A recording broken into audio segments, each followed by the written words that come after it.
Un segundo. Shalti, ¿puedes verificar si está grabando? No me aparece acá si estoy Sí, grabando ya la está sesión. grabando. Ok, Sí, aquí bueno, sale como que estás grabando. Aquí también. perfecto. Bueno, pues bienvenidas y bienvenidos a esta sesión de la Cátedra DAC. Es para nosotros un gusto contar con ustedes y contar con unos invitados de primera línea gestionados por la profesora Tania Edo. Hoy nuestro país invitado es México. Bueno, México-Uruguay, ¿no? Ahí tenemos unas fronteras un poco difusas, pero bueno, no importa. Y el tema es el cómputo del futuro. Como ustedes saben, uno de los propósitos de la cátedra es estar proponiendo estos temas de frontera. Este fue un tema que propuso la profesora Tania al inicio del semestre cuando estábamos haciendo la programación y pues más que bienvenido por su pertinencia y pues por su importancia. Entonces, sin más preámbulos, Tania, bienvenida y Muchas te gracias. doy la sesión. Muchas gracias, querida Silvia. Pues es un gusto darles la bienvenida a esta sesión de la Cátedra DAC, de la Cátedra en Diseño, Arte y Ciencia, parte del doctorado del mismo nombre de la Unidad Jorge Tadeo Lozano en Bogotá. Un doctorado que, como ustedes saben, busca explorar las relaciones significativas, profundas y creativas que hay entre el diseño, el arte y la ciencia, y busca propiciar este tipo de prácticas interdisciplinarias con el fin de ampliar los límites con los cuales entendemos los límites, perdón, del entendimiento y la invención en el contexto de los grandes desafíos del presente, en nuestras formas de observar al mundo. Y bueno, como titular de la Cátedra Max Sau, Transdisciplina en Arte y Tecnología de la UNAM, me da mucho gusto estar presentando esta sesión sobre cómputos del futuro. Y en esta sesión, las investigaciones de Sofía Sienra, una investigación titulada Algoritmias críticas, tecnopoéticas y hacktivismos en la construcción de contravisualidades latinoamericanas, y la investigación de Alejandro Kunold sobre cómputo cuántico. Y bueno, agradecer muchísimo este espacio creado por el doctorado que nos da la oportunidad de presenciar en un contexto académico investigaciones que vienen de campos de conocimiento aparentemente alejados o alejados, como son la física y los estudios visuales, la investigación científica y la investigación artística, que son pues formas distintas de conocer y de accionar en el mundo. Y pues sin más, les voy a presentar a Sofía Sienra. La investigación de Sofía parte de un asunto que es muy importante, que justamente es el tomar una postura crítica frente y desmenuzar los mitos que surgen en los discursos hegemónicos sobre la tecnología del presente, especialmente tres de estos mitos que son la inmaterialidad de las tecnologías, la autonomía de las tecnologías y la neutralidad técnica. Y busca poner de manifiesto las posibilidades tecnopoéticas, estas posibilidades que surgen desde el arte para ampliar y problematizar la definición de tecnología. Y bueno, Sofía Sienra es nacida en Uruguay, es candidata a doctora por el Instituto Nacional de Bellas Artes y Literatura aquí en México. Ha realizado sus estudios de licenciatura en Comunicación y Bellas Artes en la Universidad de la República de Uruguay. Es maestra en estudios visuales por la Universidad Autónoma del Estado de México y es profesora titular de la licenciatura en arte digital en la misma institución. Sus campos de interés se centran en los cruces entre estética, política y tecnología, en la epistemología del arte y los estudios visuales latinoamericanos. Ha coordinado junto a otros colegas el libro La imagen como pensamiento de 2015 y ha participado en publicaciones, exposiciones artísticas y eventos académicos en Uruguay, en Argentina, en México, en España, en Inglaterra, en Canadá, en Finlandia y en China. Es integrante del comité editorial de la revista especializada Artes Visuales, el Ornitorrinco Tachado, es una revista indexada. Pertenece al Observatorio Iberoamericano de Artes Digitales y Electrónicas, así como la Plataforma de Colaboración Artística Internacional, INTAC, y es miembro fundador de la Red de Estudios de la Cultura Visual, Avia Yala. Pues muchísimas gracias, Sofía, y pues adelante. Bienvenida.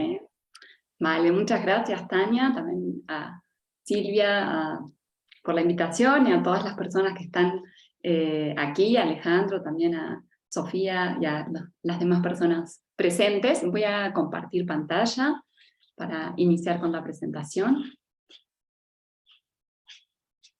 A ver, ahí quedó. Perfecto, espero que se vea bien. Se está viendo bueno. perfecto. ¿Sí? Bárbaro. Sí, perfecto. Sí. Dale. Bueno, me da muchísimo gusto poder compartir con ustedes parte de este proceso de investigación-creación. En mi caso parto desde el ámbito desde las artes, y bueno, estoy ahora en la parte final de este proceso de investigación-creación, en el cual Tania es parte del comité tutoral. Y como ya mencionó Tania, sí, este trabajo busca pensar críticamente las tecnologías desde otros lugares sensibles, intelectuales y geográficos también. Parecería que en ocasiones la discusión en torno a lo tecnológico no nos pertenece del todo, ¿no? Como latinoamericanos, parecería que la tecnología es algo, es un debate del norte, pero creo que tenemos mucho para aportar a estas tecnologías críticas desde América Latina y desde las artes. Un poco lo que quisiera compartir con ustedes es una síntesis de algunos aspectos que la intención es un poco que sirva de detonante para el diálogo, y un poco esa misma función también cumplen los materiales que por ahí les compartí, no sé si han tenido oportunidad de revisar, que serían como elementos también contextuales y para nutrir un poquito el diálogo, ¿no? Entonces, por ahí quisiera arrancar, ¿no? con estos tres materiales que les compartí, que abordan, si se quieren, como dimensiones o distintas problemáticas que la presentación de hoy trata de articular. En primer lugar, el texto de Viviana Benjuyan, que es una escritora mexicana, y ella en su contraensayo hace un llamado para desafiar estas escrituras domesticadas. Y me parece que es algo interesante de abordar en un primer momento, porque nos compete, bueno, en mi caso, desde la investigación artística e interdisciplinaria, tiene un poco la problemática de cómo nos aproximamos a estas estructuras y formatos y escrituras de la academia. Entonces, ¿cómo nos posicionamos frente a estos formatos y estructuras que provienen de tradiciones o paradigmas de conocimiento, de sistemas de validación, que no necesariamente se ajustan a nuestros modos de hacer y de pensar? Entonces, esta es una primera como dimensión o problemática en torno al conocimiento y la escritura, que viene a cuento de la interdisciplina o de los distintos aproximaciones en torno al conocimiento. Luego el otro texto que les compartí es un artículo de Claudia Cossack, que es una investigadora argentina, y ella desde hace bastante tiempo viene trabajando las relaciones entre arte y técnica, sobre todo en el campo de la literatura digital. Entonces ella es parte de un colectivo de investigación orientado al estudio de las tecnopoéticas en América Latina y en Argentina en específico, y ha sido muy importante el intercambio que he podido tener de manera directa, tanto con Claudia Cossack como con parte de su equipo, para esta idea en torno a las tecnopoéticas, que más adelante les voy a compartir un poco más. Y sobre todo me ha interesado muchísimo la idea de la tecnología como entramado sociotécnico, y la técnica no como algo que está ligada exclusivamente a la innovación, sino la técnica en su carácter especulativo y experimental, ¿no? En su relación íntima con el arte. Entonces, y en un tercer material que les compartí, que es de mi autoría, sitúa o plantea brevemente las principales inquietudes frente a estos discursos hegemónicos o imaginarios dominantes en torno a la automatización y algoritmización de la vida, intentando desmontar estas premisas de neutralidad y objetividad pura, ¿no? Entonces, hacia el final de ese texto hay un llamado a hackear estas máquinas neutras, y eso se vincula con la tercera idea con la que quisiera cerrar esta presentación, que tiene que ver con las metodologías hacker. Bueno, pero esperemos que el tiempo dé para plantear un poquito el panorama general, ¿no? Entonces empezamos con la idea de epistemología inestable y escritura. Este es un concepto que por ahí me parecía propicio para hablar del tipo de conocimiento que se genera desde las artes, porque desde el inicio yo quería plantear una investigación artística, es decir, no quería hacer una investigación sobre arte, sino desde el arte. Entonces, ¿qué implica esta diferencia? ¿No? ¿Y qué se está entendiendo por investigar o investigación? Entonces, quizás si me dedicara a la investigación en el contexto, no sé, de la neurociencia, la pregunta por la investigación parecería irrelevante, es decir, se daría por sobreentendido que si estoy en el laboratorio estoy investigando y que eso eventualmente produce un conocimiento. Sin embargo, plantear la pregunta de la investigación en el contexto del arte hace más o menos inevitable que nos empecemos a plantear algunas preguntas sobre la naturaleza y el sentido de la investigación. ¿Cuál es nuestro lugar frente al conocimiento? Entonces, bueno, esta es una discusión bastante amplia que rebasa un poco los propósitos de esta presentación, pero sí puedo dar como algunos pincelazos al respecto de lo que he estado pensando, ¿no? Entonces, si concebimos que el conocimiento es solamente aquello que produce certezas, entonces el arte queda como un poco desterrado del conocimiento. Pero si admitimos una idea más amplia de conocimiento, que no solo se limita a brindar explicaciones o a dar respuestas, sino que también concibe las asociaciones, las posibilidades, las especulaciones y las preguntas, entonces sí hay cabida para que el arte pueda ser y pueda generar conocimiento. Entonces, en términos generales, yo considero que el conocimiento es menos un asunto de la verdad, o sea, de encontrar o revelar una verdad en tanto esencia, que de crítica, es decir, la puesta en marcha de un pensamiento crítico que es capaz de cuestionar lo que se ha asumido como verdad. Y por eso creo que el arte tiene una dimensión epistémica muy potente, dado que la función del arte no es brindar respuestas, sino presentarse a sí mismo como dispositivo de incertidumbre.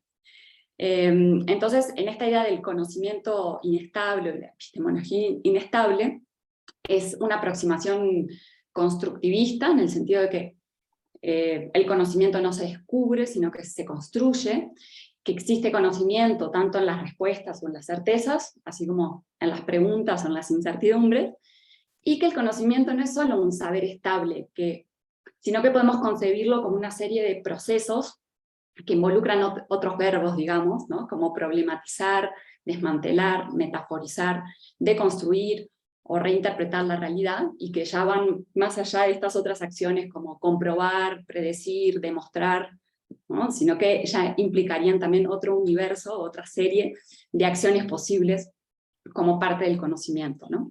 Y me interesa pensar o visualizar al conocimiento no como una sustancia que poseemos o no poseemos, o que se transmite, sino más bien como un flujo de conexiones momentáneas entre lo conocido y lo desconocido, ¿no? Es como el conocimiento como un cortocircuito también, ¿no? Entonces, como un acontecimiento. Y todo esto de la epistemología inestable podría tener un correlato con la escritura, es decir, qué tipos de escritura según qué tipos de paradigma de conocimiento. Entonces esto me planteó un desafío, cómo yo iba a elaborar, digamos, mi investigación. Y entonces acá vale la pena como mencionar algo que trae a cuento Remedios Zafra, o en un alegato, una especie de alegato que esta artista española, feminista, plantea, dice: creo con convicción que las ambiciones del rigor predictivo y científico no pueden colonizar la diversidad del conocimiento, ni tampoco prescindir de la imaginación, el titubeo, la crítica y la experimentación, también política y transformadora. Que el conocimiento no puede penalizar la creatividad ni sostenerse solamente o de manera prioritaria bajo estas dinámicas acomplejadas de lo cuantificable.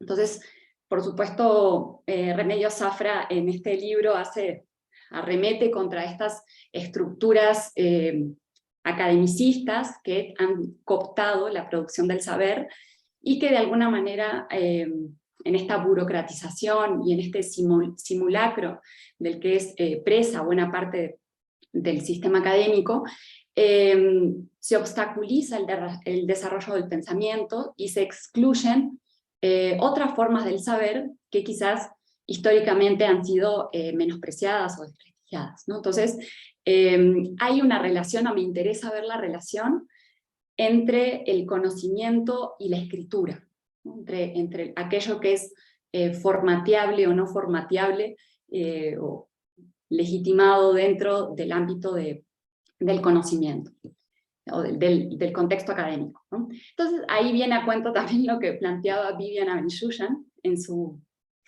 contraensayo, ¿no? Ella identificaba precisamente un problema también de la domesticación del ensayo, como lo dice ella, ¿no? El ensayo se ha domesticado, y entonces en lugar de esta escritura nómada y libre, se fijó el texto formateado, ¿no? Intro, development, exit, en lugar de la digresión, ese paseo anarquizante castigado por los sinodales, tenemos la estructura. En lugar de la imaginación, la objetividad y la racionalidad desapasionada. En lugar de las propiedades subversivas del humor, la solemnidad y los ídolos del rigor. En lugar de la experiencia personal y autodidacta, el conocimiento de segunda mano. En lugar de la escritura, el lenguaje esotérico del especialista. Entonces, ella ha notado que el ensayo, digamos, ahí se ha domesticado gracias no solo a la academia, sino sobre todo al mercado, y entonces es necesario, o ella apela a un contraensayo, ¿no? A desafiar estas domesticaciones de la escritura, que es una forma de domesticar el pensamiento también, ¿no? Entonces, bueno, hay una problemática interesante, y ya esto sería un poquito para ir cerrando esta parte. A eso que Vivian Abenschuyan nombra como contraensayo, a mí me gustaba pensarlo como una especie de ensayo artístico, es decir, cómo retomar estas propiedades del ensayo ese que había planteado Montaigne antes de que se entrara en el claustro, ¿no? Y se anquilosara. Para pensar el ensayo también me gustaba el trabajo de Liliana Weinberg, que es una investigadora de la UNAM, y ella reivindica el ensayo desde su dimensión, ella llama articuladora de mundos.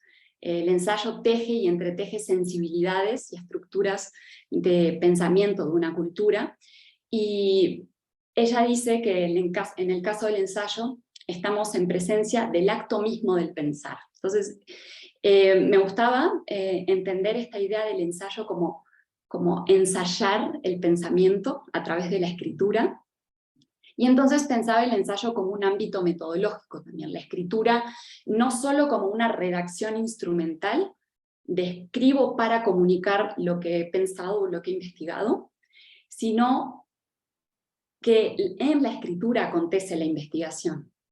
En la escritura se da el pensamiento, ¿no? Y por eso tiene este carácter performativo, afectivo y estético.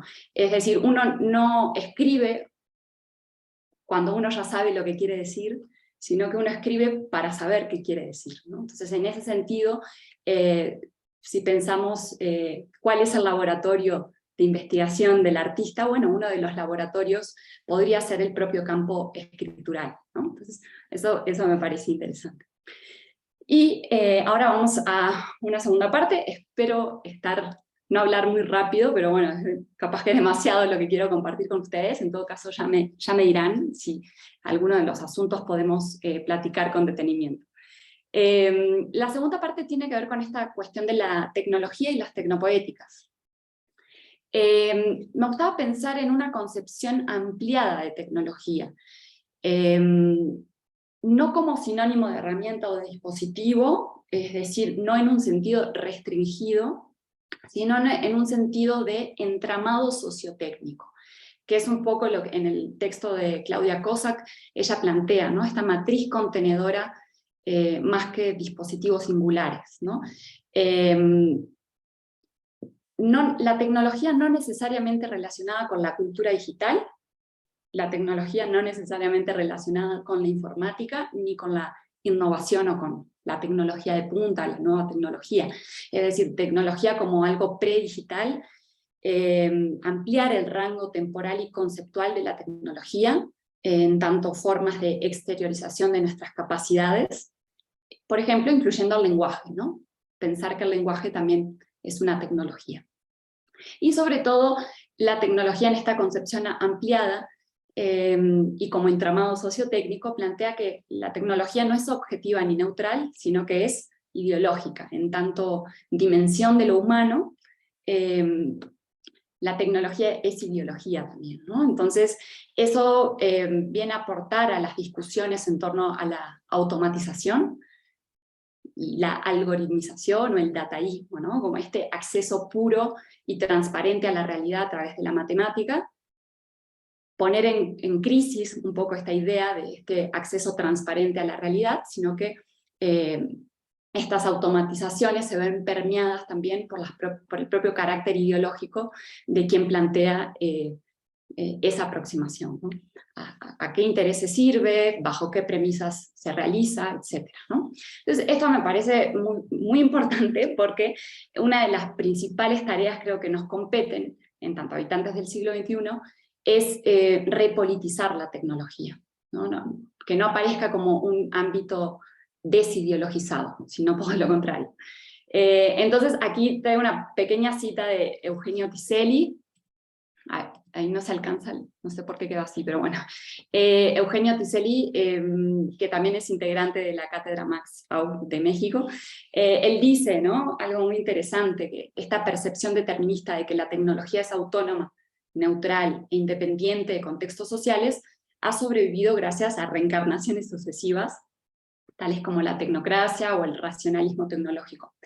Pero a pesar de la enorme difusión de esta percepción, también es posible entender la tecnología como una construcción cultural abierta a la reescritura, es decir, a la intervención política. Entonces, esta idea de reescritura tecnológica creo que es muy interesante y muy importante para volver a retomar la politicidad, ¿no?, y la capacidad de agenciamiento y negociación más allá de ser usuarios o usuarias, ¿no?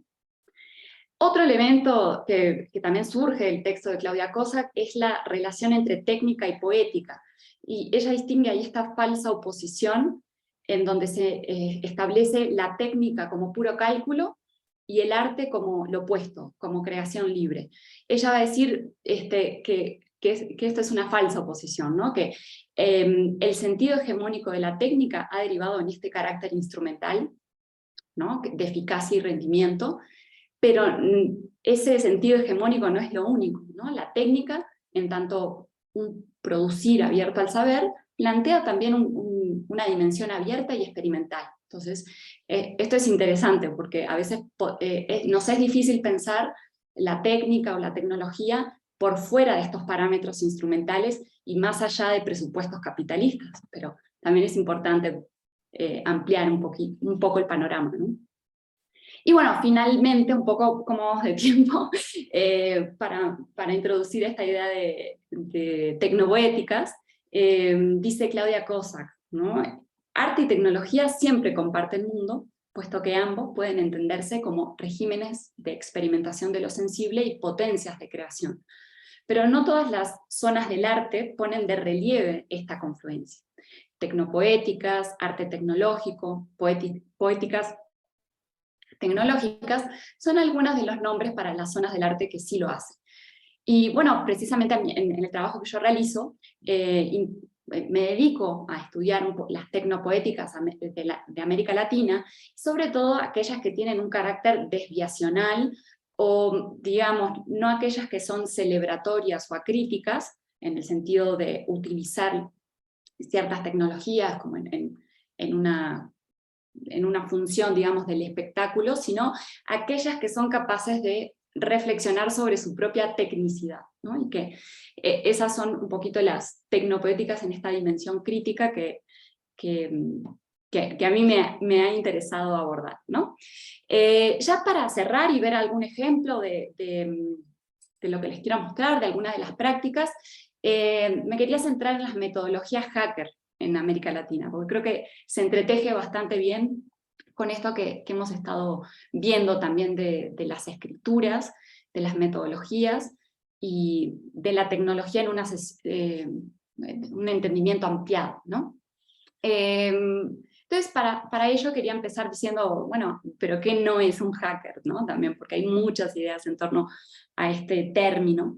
Y bueno, al pensar en un hacker, probablemente, ¿no? Imaginemos a un hombre, ¿no? Experto, puede ser universitario o autodidacta, generalmente del norte global, que es capaz de programar, infiltrarse en sistemas de seguridad, robar información, ¿no? Para dañar o lucrar con ello, ¿no? Pero esta es una versión bastante estrecha de lo que un hacker es o puede ser, y que ignora los principios de la ética hacker, que van a dar lugar a los activismos en todo el mundo y en particular en América Latina, ¿no? Esta ética hacker tendría, digamos, sería un desafío hacia los valores capitalistas, ¿no? Porque tendrían una inclinación hacia la colaboración, la compartición, la defensa de la cultura libre, la privacidad del bien común, es decir, la ética hacker sería un posicionamiento anticapitalista. Entonces, por eso resulta importante ir más allá de estos estereotipos mediáticos del hacker y observar estos modos de hacer de las y los hackers de una forma ontológica. Acá tengo algunas ideas en torno al hackear, más allá de estos imaginarios mediáticos, que podría ser algunas cualidades de la praxis, ¿no? Como el hackeo como una intervención que es capaz de modificar, trastocar o subvertir códigos existentes, y ahí es interesante que esos códigos existentes no necesariamente son computacionales, ¿no?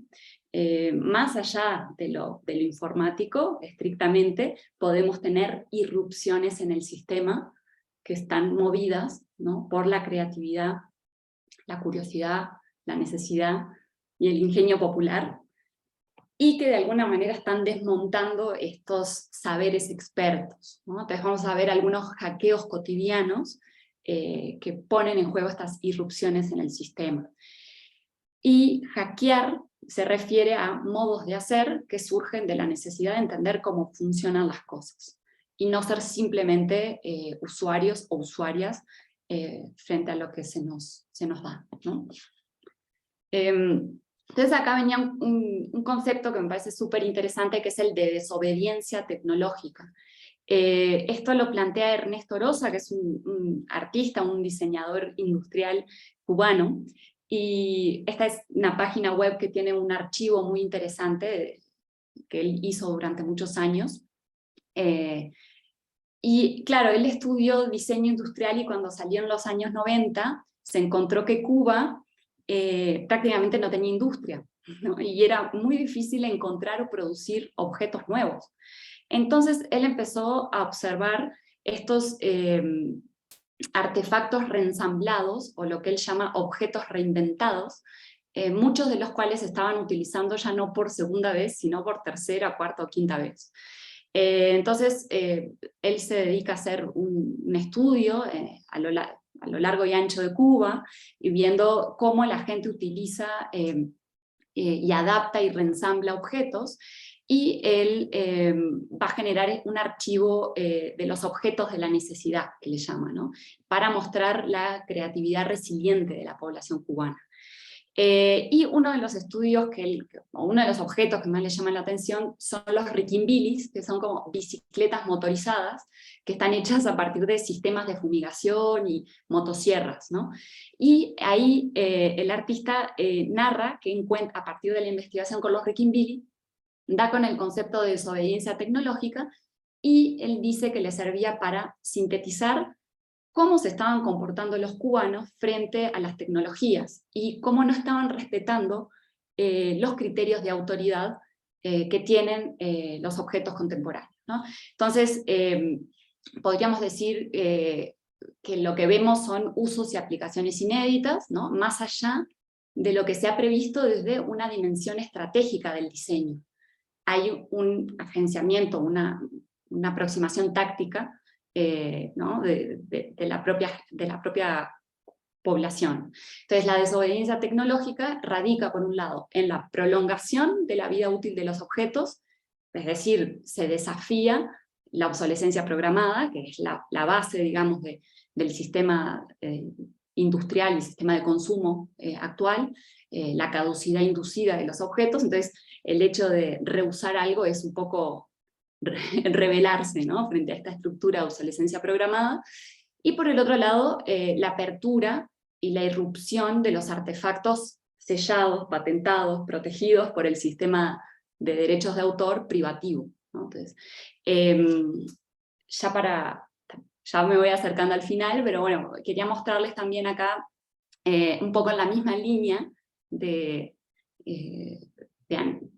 creación y de especulación, el trabajo de Cao Guimarães, que es fotógrafo brasilero, y él también a lo largo de más de 10 años ha hecho un trabajo fotográfico en torno a este ingenio popular de América Latina, que se expresa en gestos que pueden ser más o menos sutiles, de adaptación y transformación de objetos, alteraciones en los usos, configuraciones más allá de estas funciones prediseñadas, ¿no?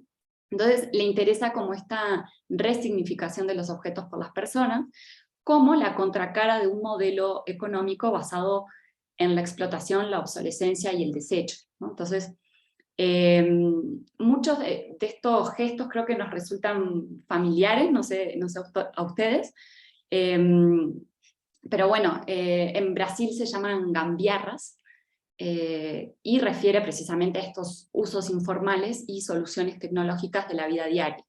En España creo que se las conoce como chapuzas, en México y en Chile se las utiliza la palabra hechizo, y no sé si aquí, bueno, en Colombia también hay algún término para referirse a este tipo de capacidad de hacer funcionar algo, a veces en detrimento de su apariencia final, ¿no?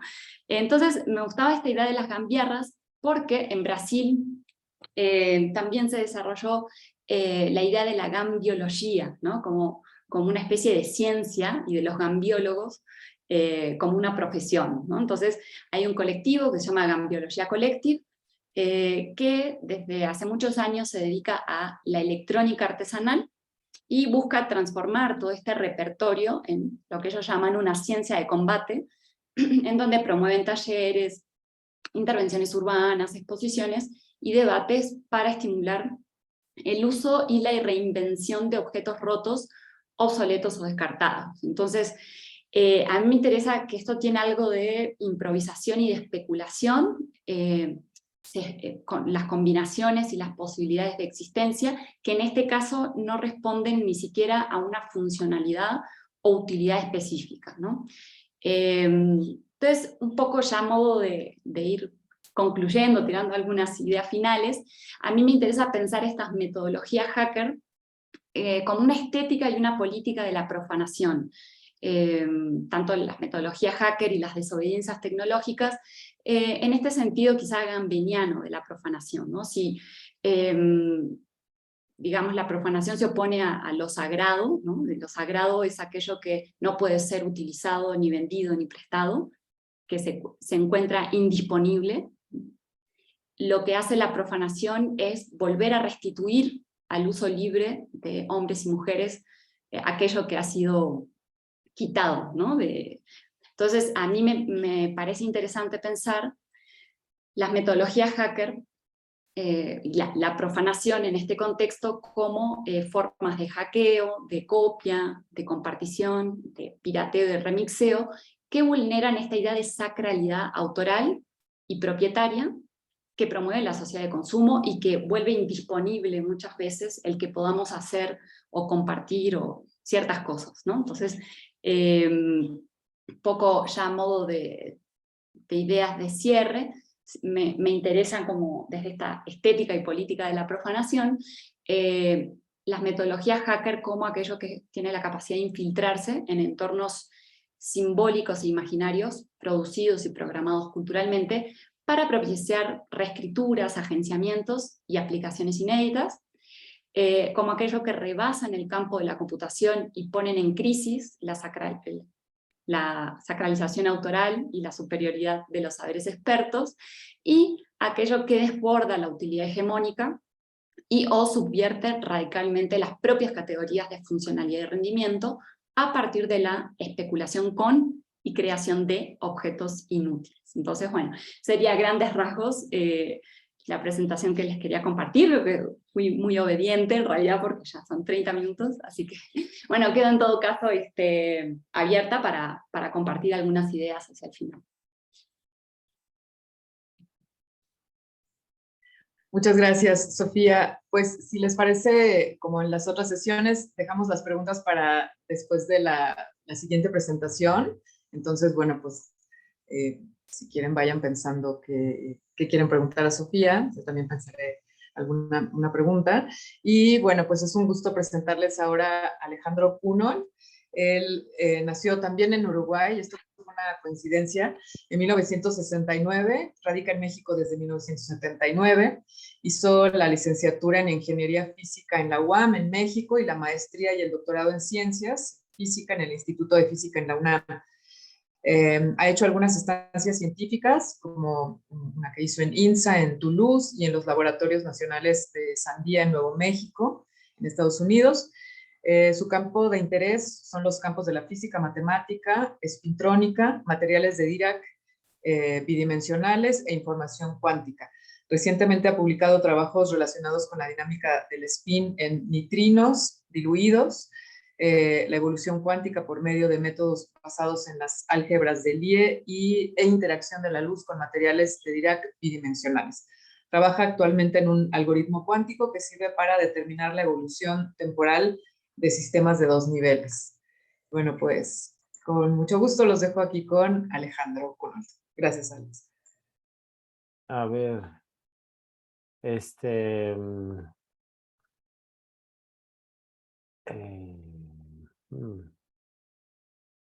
ya me acordé. Aquí, ahí, a ver qué tal se ve así.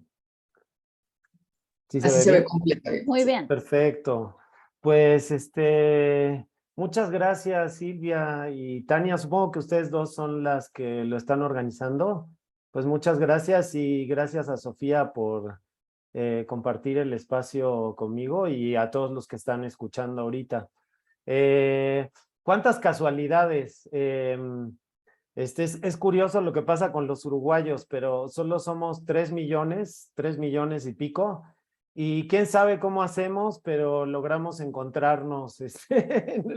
Quién sabe, es totalmente improbable, pero siempre nos encontramos por algún motivo de diferentes maneras. Entonces, pues es una casualidad muy chistosa, y aparte siguen apareciendo casualidades porque Vivian Abenchuchan, que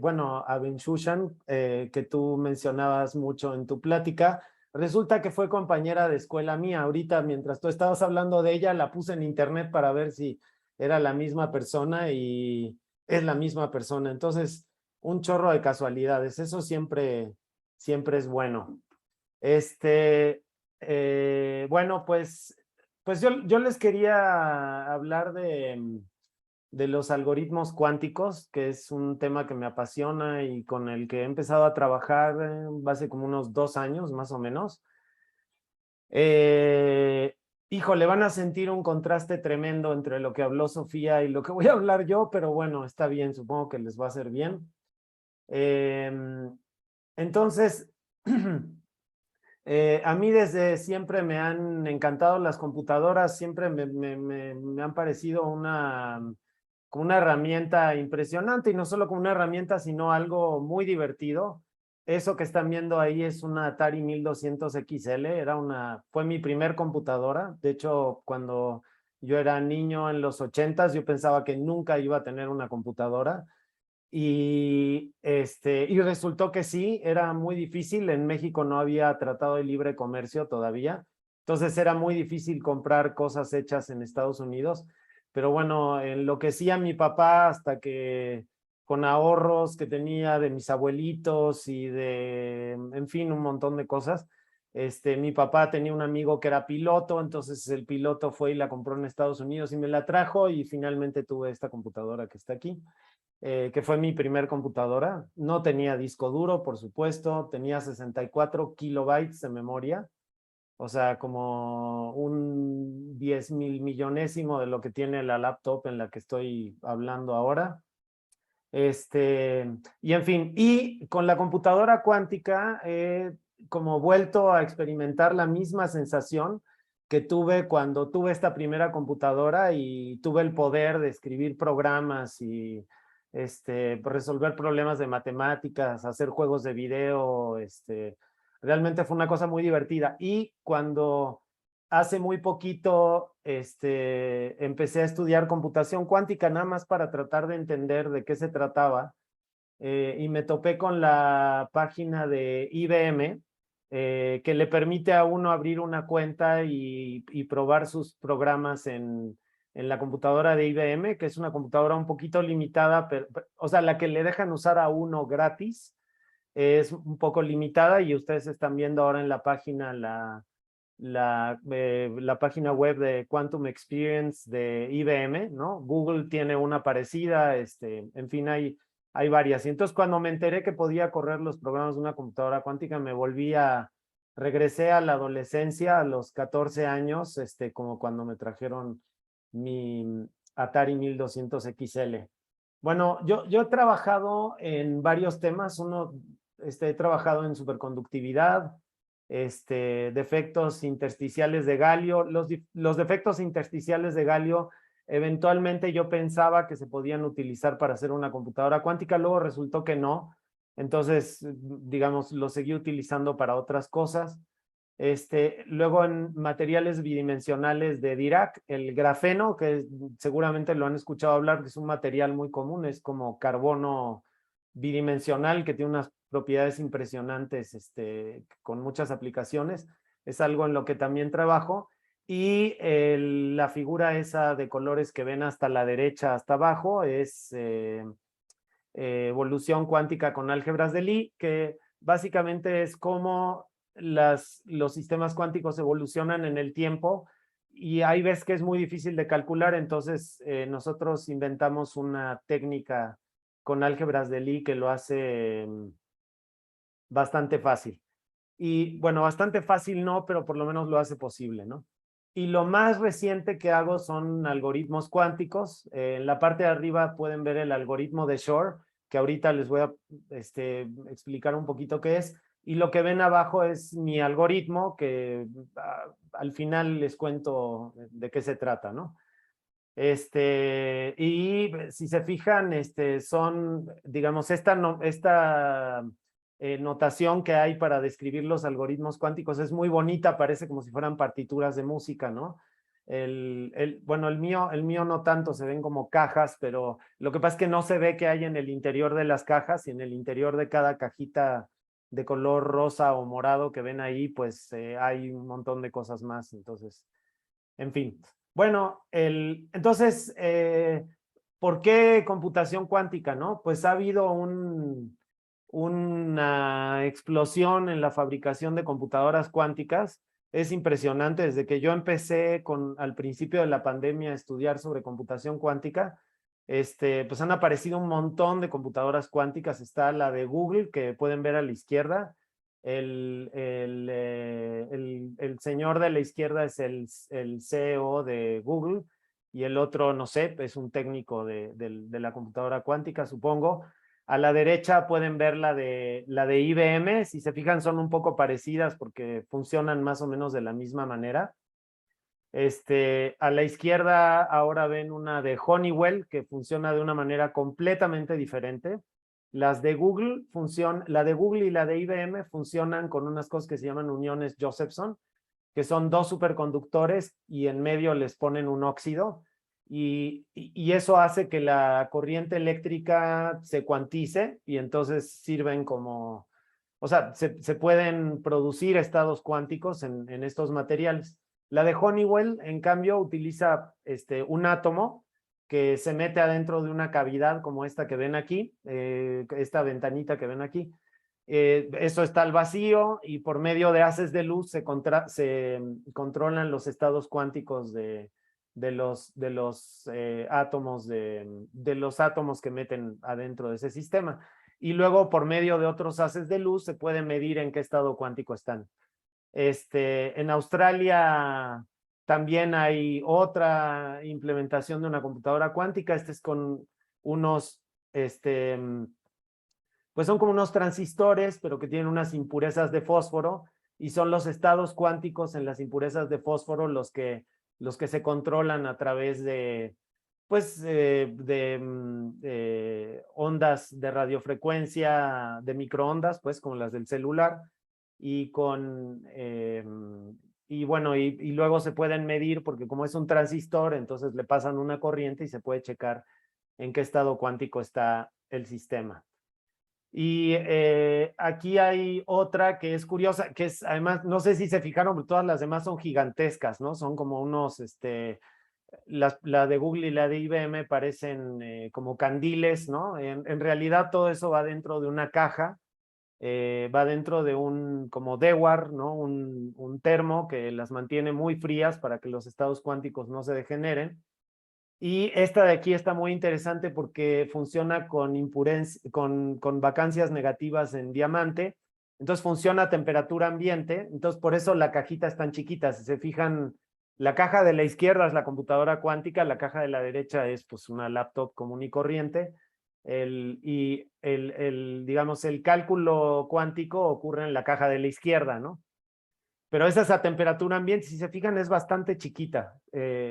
Entonces, eso es interesante porque es como de las tecnologías más, pues más miniatura que hay en computadoras cuánticas, ¿no?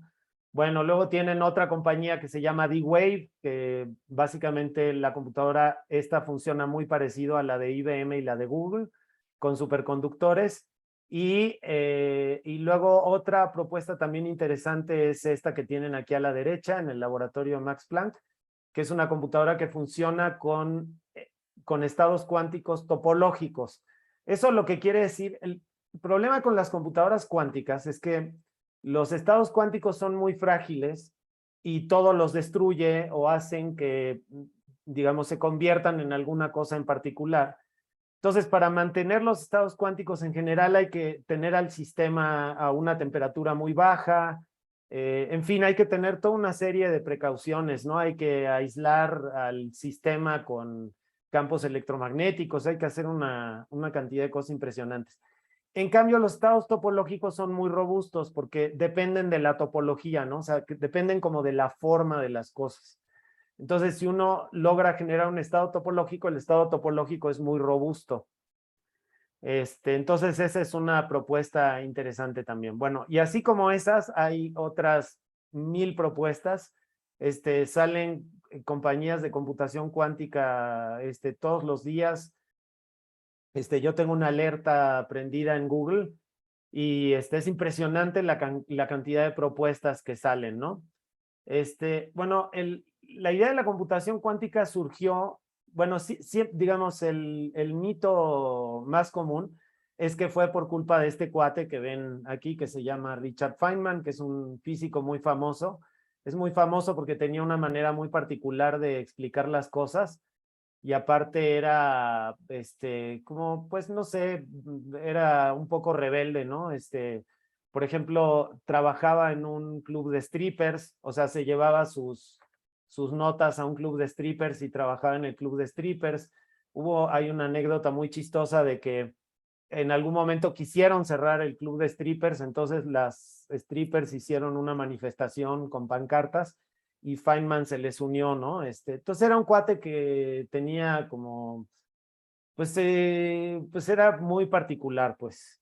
Bueno, y lo que decía Feynman es que la naturaleza es cuántica, entonces las computadoras con las que entendemos a la naturaleza deberían ser cuánticas también. Entonces él había trabajado en el proyecto Manhattan para hacer la bomba atómica y bueno, trabajó en otro montón de cosas y siempre fue un gran entusiasta de las computadoras, ¿no? Las computadoras que se usaban en esa época eran pues estas de tubos de vacío, ¿no? De bulbos. Y él pues inventaba algoritmos. Entonces era un cuate muy interesante porque hacía un montón de cosas. Entonces, básicamente lo que hace una computadora cuántica es resolver esta ecuación que ustedes pueden ver aquí abajo. Esa es la ecuación de Schrödinger escrita en un lenguaje como muy compacto. Entonces, básicamente lo que hace una computadora cuántica es resolver la ecuación de Schrödinger. pero la solución de la ecuación de Schrödinger se puede aprovechar para hacer otras cosas, ¿no? Entonces, por ejemplo, el algoritmo que más conocido de las computadoras cuánticas es el algoritmo de Shor. El algoritmo de Shor sirve básicamente para criptografía. O sea, por ejemplo, cuando ustedes hacen una compra en internet y usan su tarjeta de crédito, el número de la tarjeta de crédito cuando está en tránsito entre ustedes y por ejemplo, Amazon, no está tal cual, ¿no? Porque si no, cualquiera podría interceptar ese número y luego podrían usar su tarjeta de crédito bueno, les podrían hackear la tarjeta de crédito. Entonces, lo que se ha inventado es un algoritmo que consiste básicamente en encriptar ese número de una manera muy sofisticada, que es muy difícil de desencriptar. De hecho, les tomaría tanto tiempo desencriptarlo que para cuando terminaran de desencriptarlo, el número de la tarjeta sería inútil, ¿no? Porque les tomaría varios años desencriptar el número. Bueno, y la otra cosa por la cual las computadoras cuánticas se han vuelto muy importantes es porque justamente podrían servir para desencriptar comunicaciones militares, ¿no? Entonces, seguramente ustedes o vieron o oyeron hablar de la película esta que se llama The Imitation Game, en la que Turing utiliza sus conocimientos en computación para desencriptar las comunicaciones alemanas y saber dónde están los barcos alemanes para bombardearlos, ¿no? Entonces imagínense que una computadora cuántica que me permite desencriptar información de manera muy rápida me da una ventaja militar, ¿no? Entonces yo creo que este es el motivador, desgraciadamente es el motivador número uno por eso todas las grandes potencias tienen varios proyectos, ¿no? China, por ejemplo, tiene una computadora cuántica que funciona bastante bien, en fin. Bueno, entonces, ¿por qué para desencriptar números? Entonces, resulta que para desencriptar números es muy importante factorizar números, ¿no? Entonces, factorizar un número no quiere decir nada muy complicado, nada más, por ejemplo, factorizar el 6 quiere decir que encuentro sus dos factores primos. O sea, como pueden ver aquí, 2 por 3, 6, ¿no? Ahí ya se me fue. Por ejemplo, el 15 es 5 por 3, 15. 36 es 2 por 2 por 3 por 3, ¿no? Entonces, es como descomponer a un número en sus factores primos esenciales. Entonces, imagínense que yo le quiero mandar un mensaje a Silvia y quiero que ese mensaje esté encriptado, no quiero que todo el mundo lo lea. Entonces, vamos a decir que el mensaje es ABC. Entonces, lo primero que hago es asignarles números a las letras. Entonces, A es 1, B es 2, C es 3. Y lo que hago para encriptarlo es que lo multiplico por un número primo, por ejemplo, 13, ¿no? Que es el número que tienen aquí.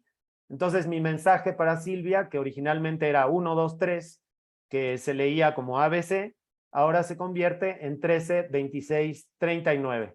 Y si alguien intercepta este mensaje, no va a poder leerlo porque no va a saber que 13 en realidad es A, 26 en realidad es B y 39 en realidad es C. Si quisiera desencriptarlo, tendría que buscar los factores del 13, los factores del 26 y los factores del 39, y luego tendría que ver qué número primo es un factor común a todas esas letras. Entonces ahora, aquí se ve muy fácil, ¿no? Porque 13, 26 y 39, obviamente el factor común es 13, pero ahora imagínense que los números que se utilizan en las comunicaciones son mucho más grandes.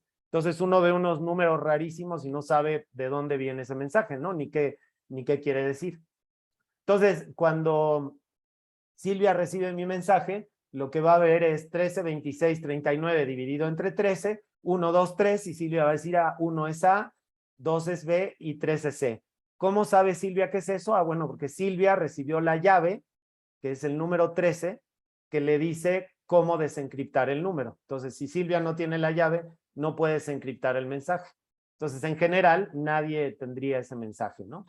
Bueno, entonces, el chiste es que si ese algoritmo yo lo hago en una computadora cuántica, es infinitamente más rápido que si yo lo hago con una computadora clásica. Entonces, por eso es tan atractiva la computación cuántica, ¿no? En gran parte. Entonces, hay Hay otro montón de algoritmos, por ejemplo, el algoritmo de Bernstein, que no sirve para nada, nada más sirve para mostrar que las computadoras cuánticas hay cosas que las pueden hacer más rápido, ¿no? Entonces, imagínense que yo tengo un número secreto binario metido dentro de una caja, ¿no? Y que no lo puedo ver. Entonces, ese número es 101101, ¿no? Pero vamos a suponer que no lo puedo ver, que es desconocido para mí. Entonces, si yo quisiera averiguar cuál es ese número, tendría que ir dígito por dígito haciendo alguna pregunta. Por ejemplo, la pregunta podría decir, ¿eres un 0? ¿No? Entonces, si la respuesta es sí, entonces quiere decir que eso es un 0. Si la respuesta es no, quiere decir que es un 1. Entonces, en ese número que tiene 6 dígitos, me tomaría 6 iteraciones, como se ve a la derecha, ir descubriendo cuál es el número. En cada iteración conocería un número nuevo hasta que conociera todo el número. Bueno, resulta que el algoritmo cuántico de Bernstein, que justamente adivina los números escondidos adentro de una caja, lo hace de un solo golpe. Entonces, imagínense que si el número tiene 300 dígitos, pues el algoritmo clásico lo hace en 300 iteraciones, mientras que el algoritmo cuántico lo hace de un solo golpe, ¿no? Entonces, eso da una ventaja impresionante. Bueno, ¿por qué las computadoras cuánticas son más rápidas haciendo algunas cosas, ¿no? Realmente no todo lo hacen más rápido. Hay cosas que las hacen mucho más lento. Entonces, bueno, porque en mecánica cuántica hay hay varias cosas que son diferentes en computación clásica.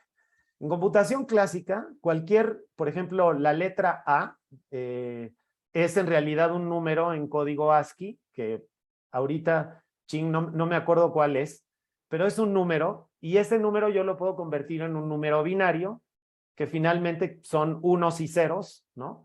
Un 1 es un transistor que está polarizado y un 0 es un transistor que no está polarizado, ¿no? Entonces, adentro de una computadora pues hay una infinidad de transistores y cada transistor puede contener un 1 o un 0, o sea que hay dos posibles estados, 0 o 1.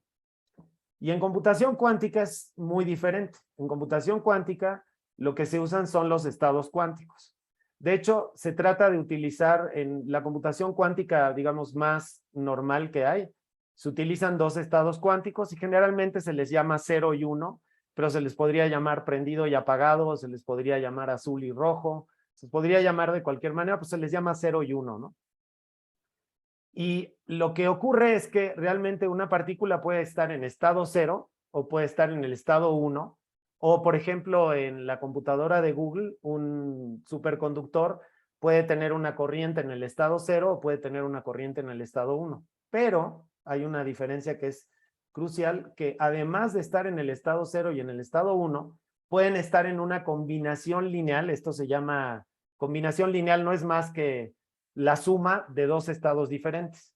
Y si se fijan, tiene coeficientes A y B.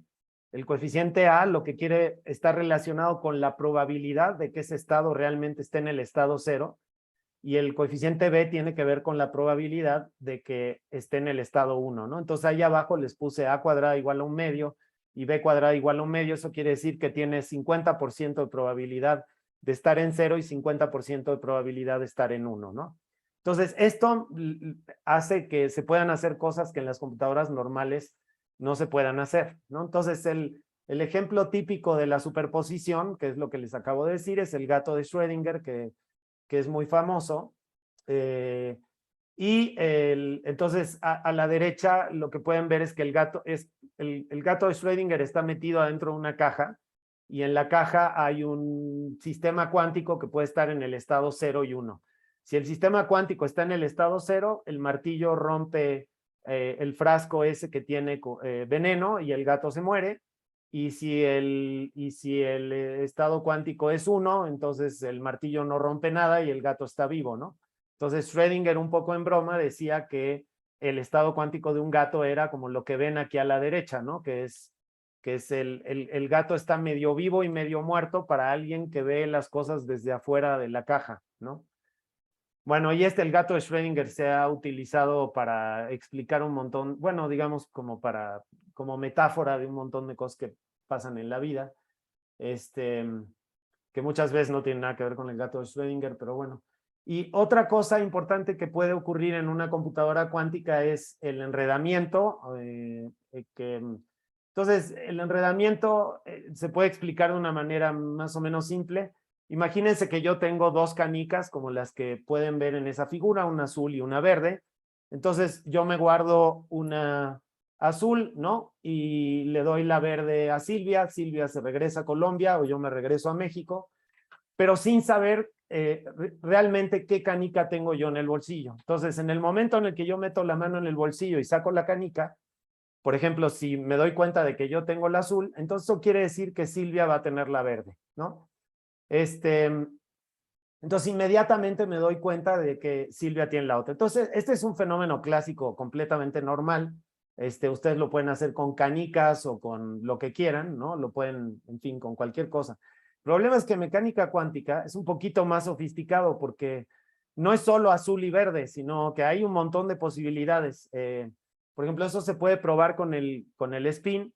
Entonces, digamos que si yo meto la mano en el bolsillo y saco la canica, en el momento en el que saco la canica, no solo hay dos posibilidades, no es solo azul o verde, puede ser de cualquier color, ¿no? Y yo sé que en el momento en el que yo saco la canica y veo el color de la canica, que puede ser una gran variedad de colores, Silvia se va a dar cuenta de que tiene la contraparte, o yo me voy a dar cuenta de que Silvia tiene la contraparte. Y esto ocurre instantáneamente, o sea, no necesito mandar un mensaje que viaja a la velocidad de la luz, ni necesito escribirle por celular un WhatsApp a Silvia para que me diga qué canica tiene, sino que ocurre de manera instantánea, ¿no? Bueno, y lo que ven aquí arriba es un estado que está enredado. Entonces, si se fijan, el primer 0 indica la primera canica, eso puede ser azul o verde. Entonces, 0 puede ser azul, verde puede ser 1. Y el segundo estado es una combinación lineal de las dos. Entonces, si yo mido el primer estado y me sale azul, quiere decir que Silvia tiene la verde y así sucesivamente, ¿no? Entonces, estas dos propiedades, digo, yo no pretendo que lo entiendan inmediatamente, pero porque digamos como que se requieren hacer muchos cálculos para entender este tipo de cosas. La cosa más sorprendente de todos es el de los hechos contrafácticos. Este experimento que está aquí, que ni siquiera me voy a molestar en explicar, sirve para detectar si una bomba hubiera explotado o no. Y eso es una rareza porque la mecánica clásica tradicional, como aquí en México todo el mundo dice el hubiera no existe, ¿no? Por ejemplo, cuando uno dice, ay, le hubiera echado gasolina al coche hoy en la mañana, así hoy en la tarde no le tengo. Entonces todo el mundo te dice, no, hombre, el hubiera no existe. Mejor resuelve tu problema en este momento. Bueno, lo que dice esto es que el hubiera sí existe, porque yo puedo con este experimento checar si una bomba hubiera explotado si yo lo hubiera probado, sin necesidad de hacer explotar a la bomba, ¿no? Y este experimento ha sido probado digamos, ha sido como cada vez más afinado. Así como está puesto ahí, la mitad de las veces las bombas explotan y la otra mitad de las veces no explotan. Pero hay una mitad de las veces en las que las bombas que hubieran explotado, si yo les hubiera apretado el morro, el sistema me dice la bomba hubiera explotado. Entonces, eso tiene implicaciones filosóficas muy profundas. Sin ir muy lejos, el filósofo Spinoza, que tienen hasta la izquierda, decía que el libre albedrío es una ilusión, porque bueno, él era de una época en donde lo que imperaba era la mecánica clásica, y entonces los resultados eran siempre conocidos. O sea que digamos, si uno era capaz de hacer el cálculo, entonces uno podía conocer el futuro con toda precisión, ¿no? Entonces, en realidad, si el futuro se podía conocer con toda precisión, entonces uno en realidad no había tomado ninguna decisión, simplemente había sucedido lo que las leyes de la física habían determinado que tenía que suceder. Y si se fijan, el experimento anterior que les acabo de mostrar dice exactamente lo contrario, ¿no? Dice, si yo hubiera hecho tal cosa, hubiera pasado tal otra, y si yo hubiera hecho tal otro, hubiera pasado. O sea, si yo hubiera apretado el botón, la bomba hubiera explotado, ¿no? Pero no lo apreté, entonces no explotó. Y eso es impresionante de la mecánica cuántica, ¿no? Entonces, al lado les puse a Newton y a Huygens, que eran contemporáneos de de Spinoza, que justamente desarrollaron teorías que eran deterministas, ¿no? El resultado era siempre conocido y siempre súper claro, ¿no? Entonces, aquí les pongo, por ejemplo, con los cálculos de Newton, se podía averiguar dónde iba a caer la bala de un cañón, se podía averiguar en qué posición iban a estar los planetas o la luna en un determinado momento, y con los resultados de Huygens se podía saber dónde iban a caer unos rayos de luz, ¿no? Bueno, entonces me apuro porque ya solo me quedan 3 minutos. Entonces les voy No a te contar. afanes, si necesitas demorarte un poquito más, tranquilo, ¿ok? No te afanes. Bueno, entonces voy a bajar la velocidad un poquito, pero creo que de todos modos ya voy a acabar. Yo cuando me di cuenta de que podía utilizar una computadora cuántica, dije, ¿qué hago con esto? ¿Qué puedo hacer con esto? ¿No? En realidad no tenía ningún proyecto ni ninguna idea de qué era lo que quería hacer, pero tenía ganas de hacer algo con la computación cuántica, ¿no? Porque pues, dan ganas de hacer. Es como cuando me llegó la computadora, ¿no? Quería hacer algo con la computadora. Entonces, pues lo primero que hice fue probar todos los algoritmos que ya existen como para entender cómo funciona, y me di cuenta de que la computación cuántica y los algoritmos cuánticos te obligan a pensar de una manera completamente diferente que los algoritmos tradicionales. O sea, tienes que sacudirte el cerebro para entender cómo funciona el algoritmo. Es como otra cosa completamente nueva y diferente, ¿no? Requiere como una manera nueva de pensar. Incluso esta manera de dibujarlos, esas que les mostré que son como partituras, implican pensar de una manera diferente.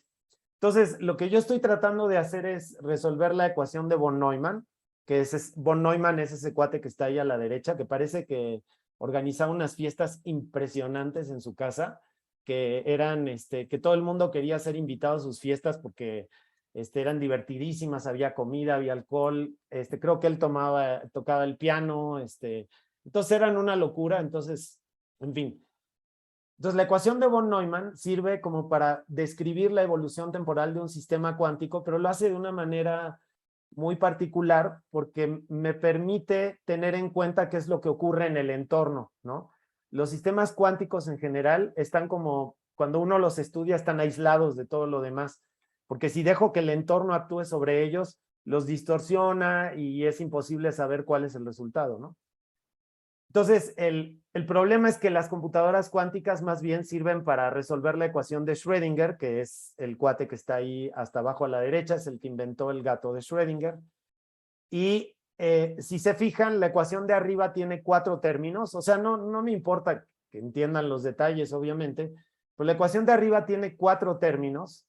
Si el sistema cuántico tiene 2 niveles, si el sistema cuántico tiene 3 niveles, entonces tiene 9 términos. Si el sistema cuántico tiene 4 niveles, entonces tiene 16 términos.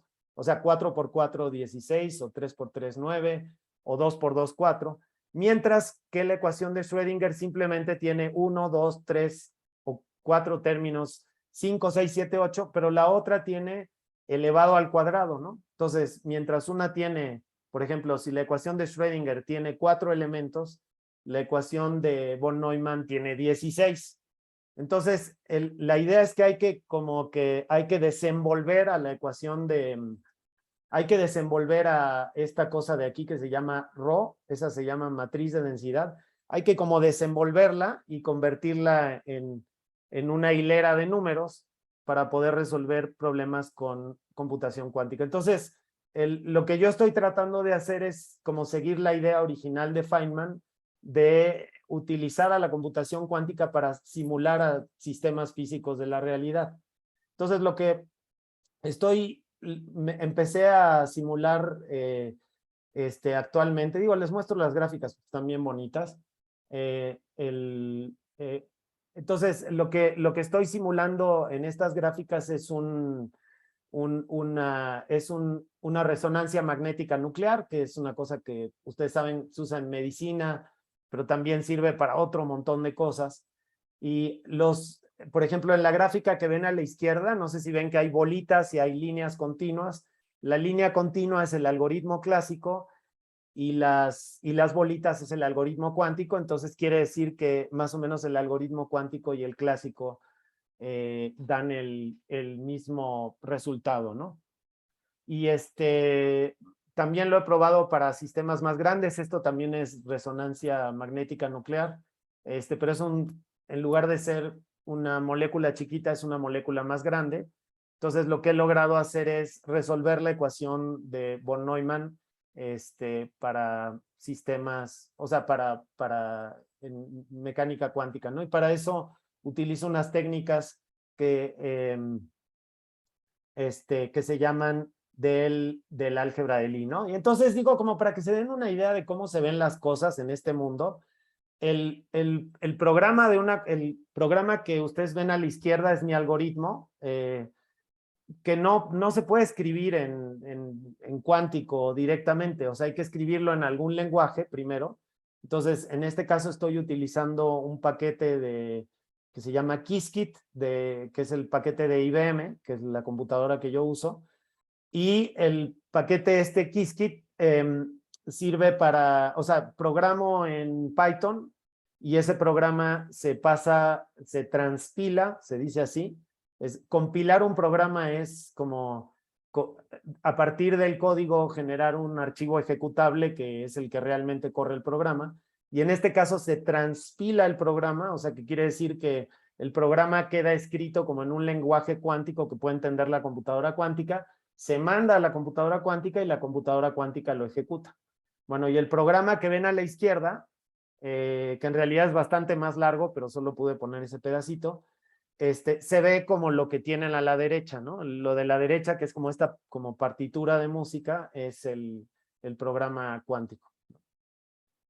Y pues eso es lo que hago, y se me olvidó lo último que quería decir, pero bueno, pues muchísimas gracias por prestarme atención y por haberme invitado.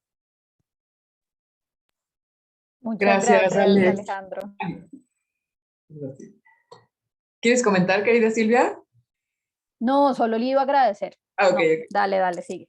Bueno, pues sí, como bien dijiste, Alex, contraste muy grande entre las dos presentaciones, pero por otro lado vemos cómo, no sé, se presta para especular el desarrollo o la evolución del cómputo cuántico a partir de las reflexiones que hizo Sofía al principio, ¿no? Vemos una tecnología un conocimiento que está emergiendo y que desde el lugar del punto de vista del científico, como es el caso tuyo, o la idea de Feynman, ¿no? De decir, la realidad es cuántica, hay que simularla con un cómputo cuántico, y como a mí, bueno, sí, como curadora, como artista, me estimula muchísimo imaginarme qué tipo de simulaciones pudieran surgir en un sistema como ese, ¿no? Y por otro lado, bueno, pues aquí viene una parte que es también de lo que habló Sofía, ¿no? Una parte una fase, digamos, del desarrollo tecnológico en donde ya entra la industria y el mercado, y entonces entra también otro tipo de intereses, y vemos cómo también es un conocimiento que está siendo casi... los presupuestos vienen para la investigación casi completamente de compañías privadas, ¿no? Entonces, las universidades, en donde se genera el conocimiento, digamos, común, no tienen y no tendrán mucha injerencia en cuanto a hacia dónde se dirige, ¿no? Este cómputo, y como decías, evidentemente los países, las grandes potencias tendrán la superioridad militar si tienen la superioridad cuántica. Aparentemente eso es lo que va a suceder, ¿no? Porque pues van a poder desencriptar todo. Y bueno, también va a ser una tecnología que para los procesos de intercambios bancarios, operaciones bancarias, pues va a ser muy importante. Es interesante o será muy importante en el futuro pensar cómo van a ser esas transiciones, a quién le van a costar. No sé, hay muchas preguntas que creo que desde este tipo de reflexiones como la que hace Sofía de las poéticas y el hackeo como una manera de aproximarnos al conocimiento, pues serán muy importantes. Yo veo ya un abismo muy grande entre eso, y que habría que, en fin, afilar mucho las herramientas para poder pensar estas tecnologías y para poder opinar, participar o por lo menos, no sé si decir prevenir, si la palabra valga, pero sí reflexionar críticamente sobre ello, ¿no? Y eso, pues yo me quedo ahí, sería lindo escuchar preguntas de los estudiantes, no sé cómo lo vieron, y cómo, y no sé, por ejemplo, si Sofía tienes algo que comentar al respecto, o Alex sobre lo de Sofía, no sé si... Bueno, aquí se levanta la mano pero al Zoom nunca le encuentro dónde está la manita, entonces voy a levantar yo la mano. Sí. Pero Dale. si Sofía quiere decir algo, las damas primero, por supuesto. Bueno, yo no me acuerdo cómo dijiste que se llamaba, Sofía, este movimiento en donde hackean la tecnología y hacen motocicletas con motosierras y... Bueno, me metí a la página en lo que tú hablabas, me metí para ver y tiene unas cosas súper interesantes. Estaba pensando, ¿cómo sería eso para la computadora cuántica, no? En Latinoamérica, pues, que yo sepa, no hay nadie que esté desarrollando una, pero al mismo tiempo es como importante hacerlo, ¿no? Entonces, ¿cómo podríamos, cómo se llamaba el movimiento ese? Go... Sí, lo pongo aquí en el chat. En realidad Ajá. es un objeto que se llama los Rickinbillis. Ah, ya. eh, y bueno, fue parte de la indagación que hizo Ernesto Rosa y que digamos, fue uno de los objetos más interesantes, ¿no? Estas bicicletas motorizadas con partes de motosierras. Pero ahí hay un estudio muy sugerente en torno a cómo ciertas lavadoras que llegaron a Cuba, luego siempre se encontraba como el mismo sistema en distintas otras cosas para hacer llaves, para hacer, no, una infinidad de usos a partir de esos elementos industriales que en algún momento hubo, ¿no? Entonces, sí, esta idea de la desobediencia tecnológica, creo que, pues no sé, yo creo que sí hay como resonancias también en el caso de la... Pasa que en el caso de lo que tú planteaste, ahí sí parece que hay como un abismo mucho más grande con esta idea de los saberes expertos, ¿no? Y yo no sé, o en algún momento me preguntaba, también le preguntaba a Eugenio Tiselli, que él es poeta digital, también es programador, le preguntaba si para pensar críticamente las tecnologías es necesario o qué tan necesario es saber programar, ¿no? Y quizás si pensamos en las nuevas generaciones, podríamos decir que hay como una alfabetización digital crítica que sí, en cierto sentido, involucraría mayores conocimientos al respecto. Pensemos que las generaciones que vienen pueden ser muy hábiles utilizando aplicaciones, pero no necesariamente tienen mayores conocimientos que mi generación, por ejemplo, en cuanto a cómo funcionan, ¿no? Entonces eso puede generar cada vez más brechas y esta idea de que los nativos digitales tienen mucho más conocimiento no necesariamente es cierta, ¿no? Entonces yo creo que por un lado puede ser muy importante conocer de programación y todos estos saberes expertos, pero también la crítica de la tecnología quizás no solo se limita a saber programar, sino a hacer como una especie de ingeniería inversa y ante cualquier cosa que se nos presenta, cualquier aplicación, poder tratar de ver cuáles han sido las premisas o los valores implícitos en ese programa, ¿no? Y entonces, no sé, eso también cuando tú hablabas algunas aplicaciones posibles o estos cómputos del futuro, se me venía a la mente también la cuestión de los NFTs, ¿no? Y estas, digamos, formas en las que también ahora se están comercializando, digamos, como que roza un poquito ahí la problemática del arte también, ¿no? Entonces, digo, creo que se presta para muchísimo y no quiero abusar de la palabra, así que por acá voy dejando.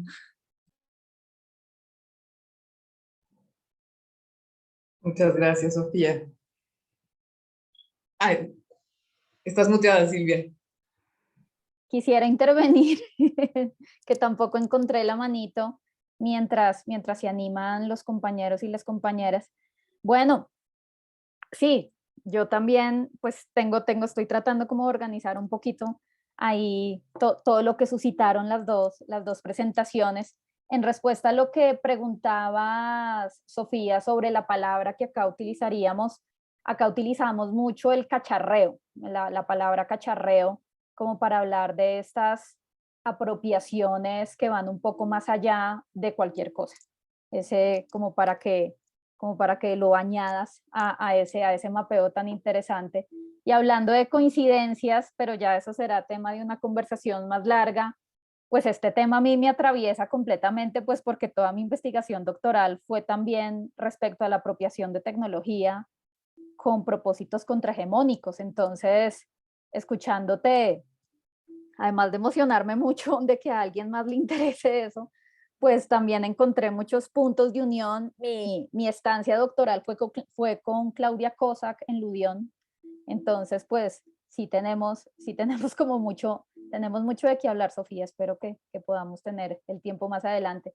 Pero quisiera, a mí siempre, y desde que vengo investigando el tema y ahora escuchándolos y escuchando a Alejandro, siempre me resuena la pregunta por la infraestructura, ¿no? O sea, cómo, más en el caso de lo que tú estabas hablando, Alejandro, pues se percibe como una infraestructura muy lejana, ¿no?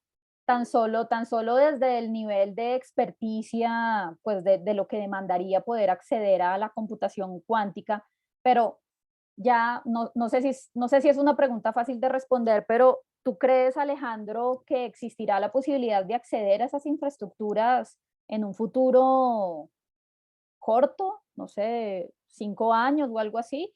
Porque me imagino, y lo digo desde la ignorancia, pues que es supremamente costoso, ¿no? O sea, pues que estamos hablando de unos costos muy elevados. Y me parece que para poder hacer estos ejercicios de apropiación, pues lo primero es tener acceso. O sea, tener un acceso como un poco más democrático, si se pudiera utilizar esa palabra. Pues, yo creo que sí, hay una cosa en la ciencia que como que el espíritu científico tiende a ser democratizante, pues por ejemplo, IBM, yo tengo una cuenta en IBM y tengo 2 alumnos que están haciendo tesis conmigo y los 2 tienen cuentas, pues, y ellos los abrieron y yo soy, digamos, cualquier hijo de vecina puede ir y abrir una cuenta en la computadora de IBM, ¿no? Entonces hay como una cosa en la ciencia de abrir por ejemplo, abrir el código, el código de Qiskit, el paquete que se usa para programar, es abierto, ¿no? Yo lo puedo ver, lo puedo utilizar. El código de Python es completamente abierto, yo tengo derecho a usar cualquier cosa que se me dé la gana. Entonces hay una parte que es muy, sobre todo en el ambiente de los códigos abiertos, es como muy democratizante, pues los códigos abiertos son súper democratizantes y Python también. De hecho, yo no sabía escribir en Python, yo escribía en C++ antes de empezar con esto. Y para empezar a estudiar me compré un libro en el que se aprendía escribiendo un juego de video.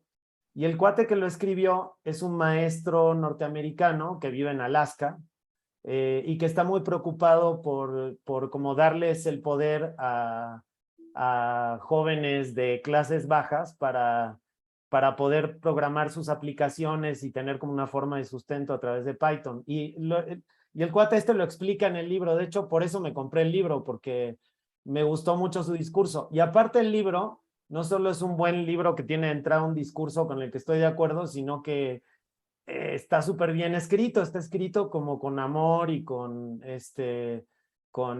empieza desde cero, ¿no? Entonces, cualquier persona, mi hijo de 14 años aprendió Python con ese libro, ¿no?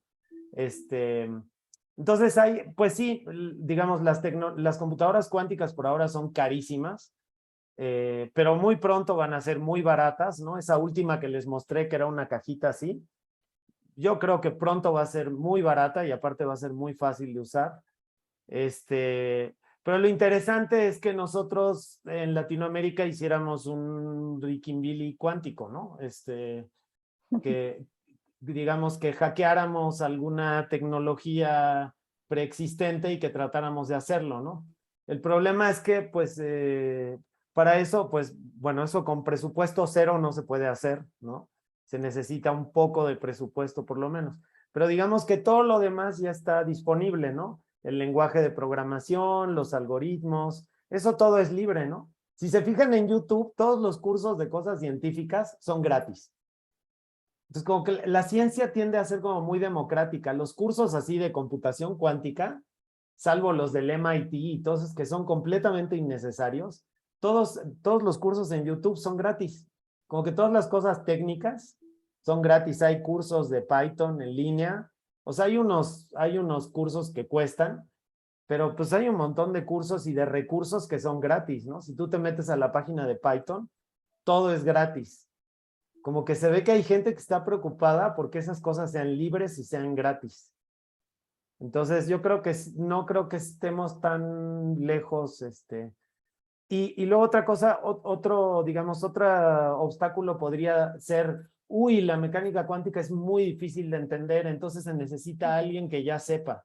Y eso no es cierto porque he visto pues reportajes de gente que se dedica a las finanzas y quiere utilizar la computadora cuántica como para hacer cosas de optimización que son muy útiles en finanzas y le logran entrar desde las finanzas a la computación cuántica, ¿no? Y incluso a veces sin saber mucho de matemáticas, se logran meter. Entonces, como que me parece un terreno bastante, que como por naturaleza es bastante democrático, ¿no?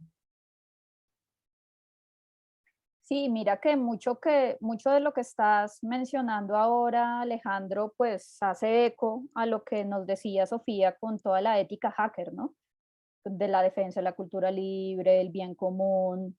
Me parece que ahí tendrías razón. Algo como para problematizar un poco la conversación, creo que ahí desafortunadamente todo este sistema de validación académico en el cual pues se privilegian unas maneras de producción de conocimiento sobre otras, pues vendría a ser como una piedra en el zapato, ¿no? Una piedra en el zapato como para este acceso muchísimo más libre e igualitario, que era algo que mencionaba Sofía al inicio de su presentación. También hablando como por esta apuesta por un contraensayo, ¿no? Como otra manera de escribir, otra manera de narrar o de pensar escribiendo, como Sofía lo estaba planteando. Yo ahí te quería preguntar eso, Sofía, de pronto por el tiempo, ¿cómo has pensado, o sea, cuál es el fruto de toda esta investigación? Si estás muy en la línea de hacer un cuestionamiento a este tipo de escrituras sacralizadas, pues ¿cuál va a ser esa entrega? Pues además porque lo estoy pensando en términos de doctorado, ¿no? No sé cómo funcione allá, pero acá sí o sí hay que entregar un documento, o sea, como que sin documento uno no se gradúa, o sea, uno no lo dejan pasar a sustentar, no sé. ¿Cómo lo has pensado tú? Sí, precisamente ahora estoy como en la parte final de la entrega y pues ahí Tania también está en el proceso de lectura, también los revisores. Yo lo que buscaba, un poco mi metodología, también la planteo como una máquina poética investigativa. Entonces, lo planteo un poco, retomo la estructura como de input, caja negra, output, pero también como con algunos factores de caos. Entonces lo que yo trato de realizar al final no es ni siquiera como una destilación de todos los componentes iniciales, sino como lo que llamo una sustancia alterada. Y un poco, si pienso en la estructura de mi trabajo, tiene siempre como al final de cada capítulo hay como otras exploraciones con la textualidad que podríamos entender. En mi caso, yo lo que trato de pensar es que el escrito tiene una dimensión estética en sí misma. O sea, entonces como para plantear este ensayo artístico, lo planteo como un producto también. A veces pensamos, ¿no? Cuando un artista escribe, en realidad su producción es otra cosa y el escrito a veces tiene como el lugar de justificación de lo que hizo. Pero ¿qué pasaría si también se ve el campo de la escritura como parte de la producción artística, que pone en juego o pone en marcha un pensamiento artístico? Eso es un poco lo que intento hacer. Entonces trato de articular una escritura situada que hable no sobre mí, sino desde mí, ¿no? Entonces no es como priorizar simplemente lo que digo porque estoy amparada por la subjetividad y por, ¿no?, por todas estas cosas, sino escribir un poquito como decía Didi Huberman sobre los diarios del exilio de Bertolt Brecht, ¿no?, que él no escribía de sí mismo, sino a partir o desde él, ¿no? Y por eso eran tan valiosos los diarios del exilio de Bertolt Brecht, ¿no? Entonces, creo que en el campo artístico a veces pasa que se vuelve muy anecdótico cuando los artistas solamente hablan como en un ámbito como descriptivo y puede ser como un poco limitante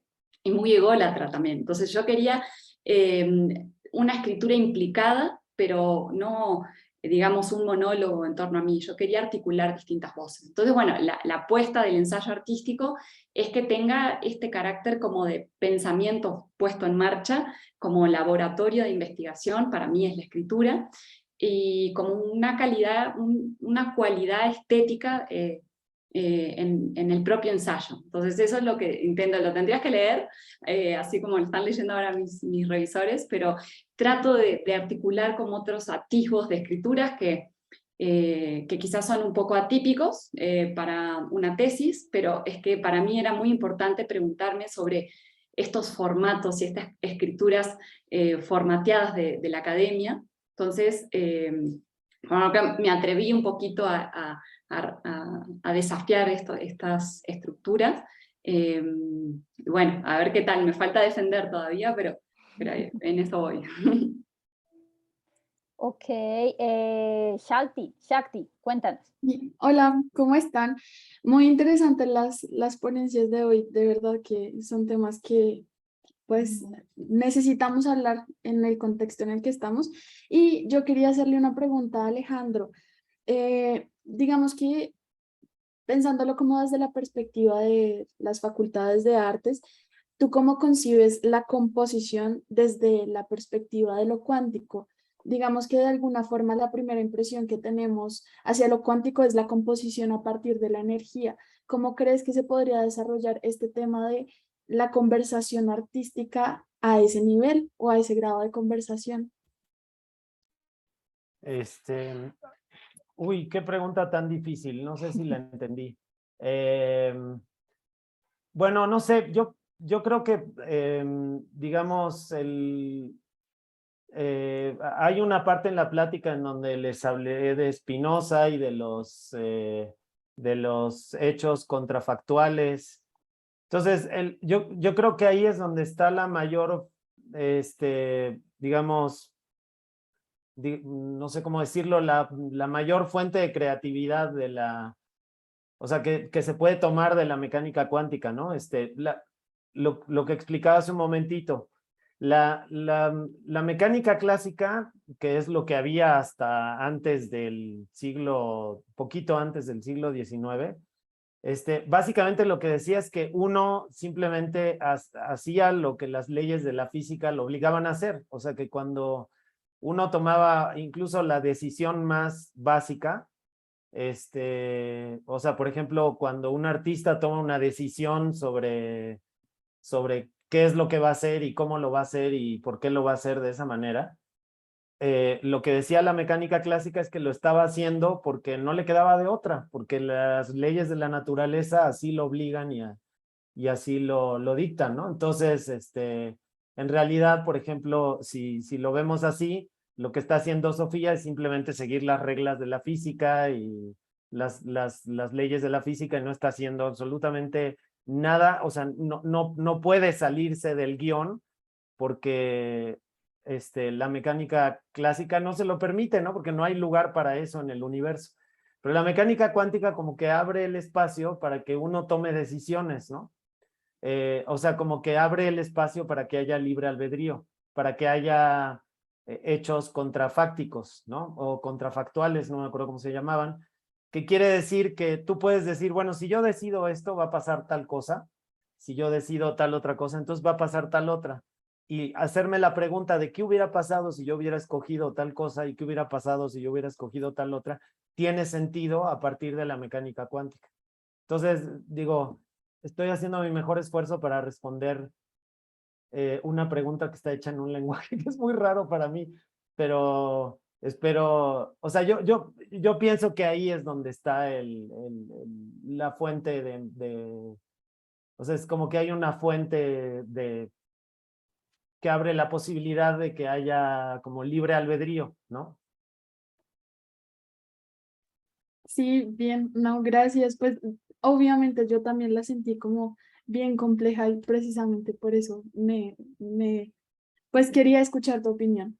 Por otro lado, quería hacerle pues digamos que es una especie de comentario también a Sofía del tema que habló. Me gustó muchísimo porque nos llevó, digamos, desde entender conceptos y desglosar a lo largo de varios términos cómo se compone la conversación alrededor de la noción de arte y la investigación a partir de la composición pues, escrita, ¿no? Sobre eso hubo un momento donde hablaste de la tecnología y las tecnopoéticas y cómo van mucho más allá de la composición digital pues, que concebimos hoy como digital. Me hiciste recordar una clase donde hablábamos de tecnos siendo conscientes del desarrollo mismo desde la herramienta y cómo eso se vuelve valiosísimo para entender hoy lo que tenemos por tecnología precisamente. Entonces, esto de una me llevó a los monumentos y cómo la evolución tecnológica, digamos, si lo pensamos desde la perspectiva de la arquitectura, nos encontramos con el desarrollo de la belleza y el desarrollo de la tecnología en esos dos patrones, ¿no? Y cómo la composición a la hora de escribir es tan valiosa para transmitir esos elementos. En serio, uy, estoy muy contenta con las exposiciones de hoy, gracias. Bueno, qué alegría, Shakti, que te haya interpelado tanto. Bien, chicos, no sé si haya algún otro comentario o tú, Tania, si quieres. Pues sobre todo agradecerles mucho y estoy pensando, bueno, en cositas que se quedaron. Me encantó esta idea que lanzaste, Alex. Creo que eso fue así como la idea de un Rickinbilly cuántico, así yo ya Sí, me quedé esa idea está volando. maravillosa. Sí. Y también el otro término que es muy interesante que mencionó Sofía, que es la gambiarra, la gambiología, que es un poco como este chachareo, pero en Brasil. Eso también es muy interesante, creo, para como un vínculo sí, entre artistas, científicos, en fin.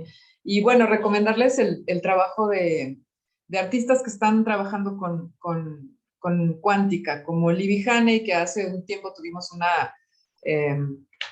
unas mesas redondas donde también participó Alex y Libby Haney presentó su proyecto. Ahorita tiene una exposición individual.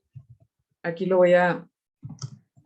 Eso te iba a pedir, Tania, si Ajá. podías escribir acá en el chat la información. Pues eso, como para dejar un poquito más Mm. de referencias. Yo también, como Shakti, me quedo así como pues sí, con muchas ganas de seguir reflexionando y especulando sobre esto y eso, agradecer muchísimo el espacio porque justamente no hay muchos espacios, aunque hablamos mucho de arte, ciencia, los juntamos ya en la exposición o en el mero coloquio, pero no en estos espacios de creación de conocimiento, ¿no? Y en los espacios donde probablemente se estén formando quienes van a iniciar las empresas del futuro, quienes vayan a construir o contribuir a construir estas máquinas y también los dispositivos culturales para cuestionarlas, ¿no? Entonces, pues eso, yo me quedo muy, muy contenta también. Muchísimas gracias a los dos y pues a la cátedra. Sí, yo solo quisiera agregar algo que dijo Sofía y que me parece que se enlaza también mucho con lo que plantea Alejandro y es la importancia de una alfabetización crítica en cuanto a programación. Me parece que estoy completamente de acuerdo con lo que decía Sofía, que las nuevas generaciones hacen un uso asiduo, no sé, piensa en redes sociales y demás, pero es solo de la superficie, o sea, hay un esqueleto, hay una estructura profunda que se desconoce y si se desconoce, pues se da por hecha. se da por hecha y se da por neutra y se da por inquebrantable, ¿no? Y ahí sí me parece, y eso es un llamado, pues en especial a los más jóvenes, a, a acercarse mucho más a la programación, ¿no? A la programación porque finalmente es otra manera de leer el mundo, ¿no? Y de leer el mundo sabiendo que se puede modificar y que se puede modificar de unas maneras mucho más potentes. Yo soy profesora en diseño interactivo y desafortunadamente muchos estudiantes le huyen a la programación, así, pero le huyen, le tienen terror y me parece que es un puro terror fundado casi desde el colegio, ¿no? Y entonces no es que yo estudio artes porque soy malo para las matemáticas, ¿no? O yo estudio tal porque no. Y me parece que estos saberes bisagra, como por ejemplo un diseño interactivo, donde tienen que saber, por lo menos tienen que tener los mínimos en programación, espero que ayude a que eso, que a ese tipo de prevenciones pues desaparezcan, ¿no? Porque me parece que es más que necesario para mirar de manera crítica lo que está sucediendo. Y necesitamos, creo que, muy buenos profesores en eso, ¿no? En saber seducir a los estudiantes respecto a, por ejemplo, los orígenes de la programación, cómo están en la lógica, en las distintas lógicas que hay. Es muy bonito, ¿no? Comparar una lógica binaria con una lógica borrosa y luego una programación muy jerárquica con una programación orientada a objetos, o la programación, lo que pasa con la programación y el software libre respecto al otro, en fin, como que hay ahí como capas de conocimiento que si lo enseñamos como nos pasó, yo creo que a casi todos con las matemáticas, ¿no? Que era la forma en que nos las enseñaban, o la propia física, ¿no? Yo cuando tuve el primer contacto con un programa de simulación de partículas y de fenómenos físicos, dije, es que sí, claro, bueno, no había computadoras cuando yo fui a la secundaria, pero si hubiera tenido clases de física con esos programas, seguro mi historia hubiera sido otra, ¿no? Porque la física es un saber que me fascina, pero que, uy, lo siento lejanicísimo, siempre lo he sentido, y justo por las matemáticas, ¿no? Entonces, ahí también, pues ese llamado, por un lado, a las personas jóvenes de sí acérquense a la programación y por otro lado, pues al profesorado de hay que enseñarlo de una manera mucho más seductora, yo creo que es por ahí. Sí, completamente cierto. Dale, Alejandro. Sí, importantísimo lo que acabas de decir, ¿no? Yo doy clases en una, pues, bueno, en la UAM le doy clases a todo tipo de ingenieros, sobre todo a los ingenieros físicos. Y también, o sea, hay una resistencia, es decir, como que si lo puedo hacer con una app, ya no me interesa qué es lo que ocurre debajo de la app, ¿no? Entonces, el día en que yo necesite hacer algo, no voy a poder porque no sé qué ocurrió debajo, ¿no? Y lo que ocurre debajo es lo más importante, porque es lo que justamente te da el poder de hacer algo a ti, ¿no? Y por eso creo, por ejemplo, estoy impresionado con Python. O sea, creo que Python es un lenguaje que es relativamente fácil de aprender. Hay que encontrar el libro correcto, ¿no? Por ejemplo, este libro que yo leí es muy divertido, está escrito de una manera muy divertida, muy amena, como que es muy progresiva, ¿no? Y por ejemplo, te va, como que funciona por proyectos, ¿no?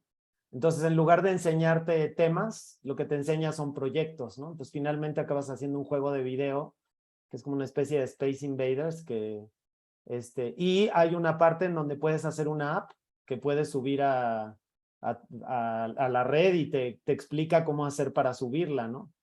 Y entonces la puedes programar desde cero, ¿no? En lugar de utilizar estas aplicaciones que hay ahora, no sé, díganme ustedes si me equivoco, no sé, Dreamweaver o eso ya está en el pasado, o no Un sé qué se poquito, usa. está un poquito en el pasado ya. Ah, ok. Bueno, pero sé que hay unas aplicaciones en las que uno da 3, 4 clics y ya tienes una app, ¿no? Sí, sí, sí, sí. Pero tienes una app, pero no entiendes ni cómo funciona y aparte no tienes ningún poder sobre cómo. Entonces, yo creo que sí es muy importante, ¿no? Y si hay alguien que en este momento, no sé, entre los 55 personas que hay o 53 personas que hay participando, hay alguien que está tentado, no sé, yo les recomiendo que empiecen por Python, que es súper fácil de aprender y aparte es muy bonito. Puedes hacer apps, puedes hacer juegos de video, puedes hacer un montón de cosas, ¿no? y sí es importante tener, aunque sea un poquitín de habilidad ahí para programar. Sí. Shakti, tú levantaste la mano. Sí, precisamente era para decirle a Alejandro si de casualidad tiene a la mano el nombre del libro, que nos lo comparta. Yo creo que dentro de los temores fundamentados que están alrededor de la programación es precisamente ese que él mencionó, es el hecho de encontrar el libro correcto, porque yo creo que sí, más bien últimamente las personas como que sienten esa atracción, pero el primer impacto es como si les va bien, avanzan en el tema, si no, es como mejor por ahí, ¿no? Entonces es un tema de amor y odio que pues que hay que romper y que hay que empezar a indagar. Entonces, pues ahí, si no lo puedes compartir, sería fabuloso. Sí, sí, ese referente también te lo iba a solicitar, Alejandro. Ok, Ya lo puse en el chat. A ver si encuentro el nombre a ver si encuentro el nombre.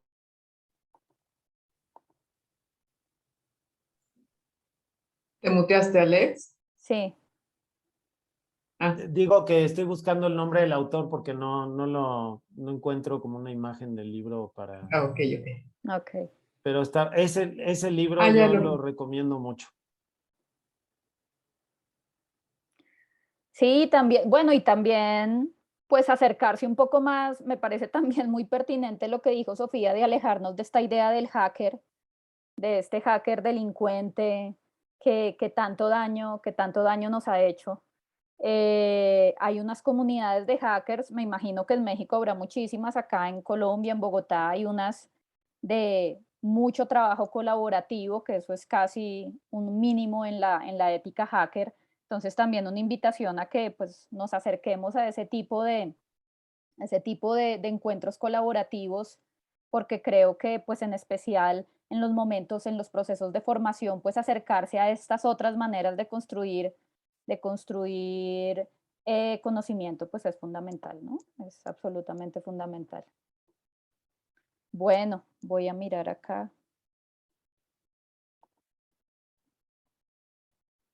Eric Matthews es el autor. Ok, gracias, Beggy Vega. Bueno, entonces, pues muchísimas gracias tanto a Alejandro como a Sofía, a Tania por la gestión. Muchísimas gracias.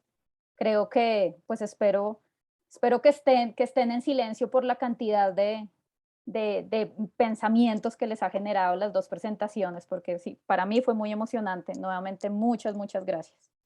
Sí, sería Entonces, interesante ver también qué tipo de, digo, creo que están arrancando con este programa interdisciplinario, también no sé desde hace cuánto, pero será muy interesante ver qué tipo de investigaciones o aproximaciones plantean, porque seguro que las personas que están aquí tienen bagajes súper diversos y digo, la interdisciplina tiene como mucho potencial y también muchas dificultades, ¿no? De cómo nos posicionamos frente al objeto de conocimiento, y entonces creo que bueno, será súper interesante ver qué hallazgos generan en todos estos procesos. muchas gracias, Sofía.